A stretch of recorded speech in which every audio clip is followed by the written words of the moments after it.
And someone else who's been calling them out, brilliantly, as I should add, is South Australian Senator Alex Antic. Alex, welcome to Credlin. You've been fighting against vaccine mandates for months, maybe even a year or more.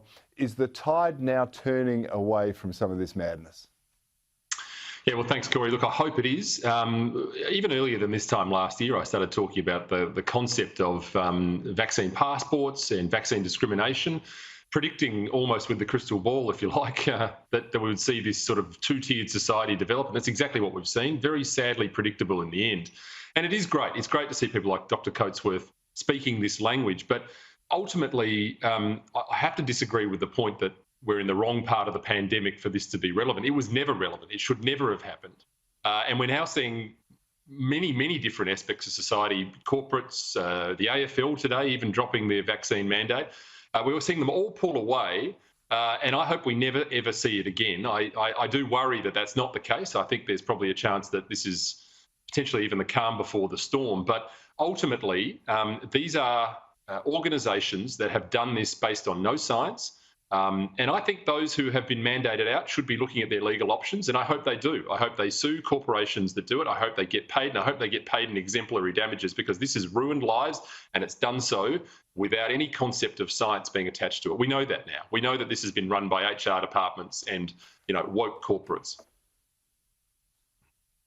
Senator, I understand my frustration here, and I'm sure it's shared by many, including yourself.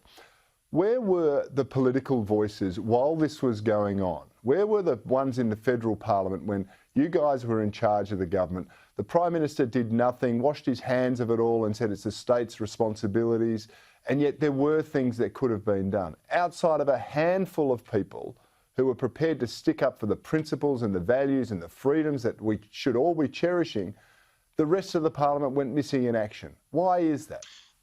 Well, look, Cory, I think one of the reasons is that Parliament is genuinely a bubble.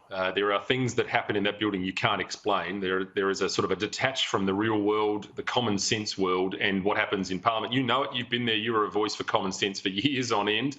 Someone that I watched from afar and thought, this guy's got the right end of the stick. But unfortunately, that is a bit of a rare commodity. I think it's too easy to get trapped by the narrative. And we've seen the media, the fake stream media pushing this stuff time and time again. I think politicians get very caught up in it. And it's a difficult thing to do. Myself and Senator Rennick took a pretty strong stance on this stuff.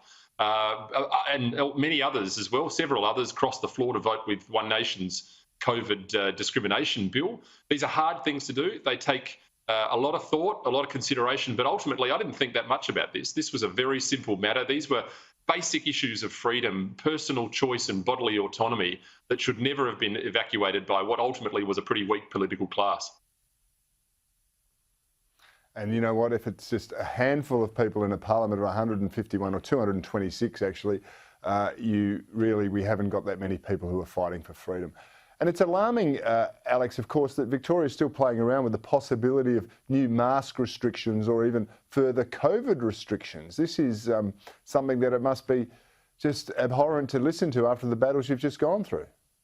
Yeah, and I think that's just indicative once again of how the bureaucrats just don't want to get out of that, out of the cover, the warm cover of power that they've adopted. And once again, another thing that was entirely predictable from the start. I wrote about it, did some opinion work on this from the get-go. You could see it coming. With control comes relevance and power, and I think we're seeing that all through places like Victoria now. It even extends here in South Australia. It wasn't that long ago that we had our Chief Health Officer here, Nicola Spurrier, saying the incredible words, if someone wasn't vaccinated, I wouldn't want them at my Christmas party. Well, I wrote to her about that maybe 6 or 9 months ago. Still haven't had a response as to why that would be.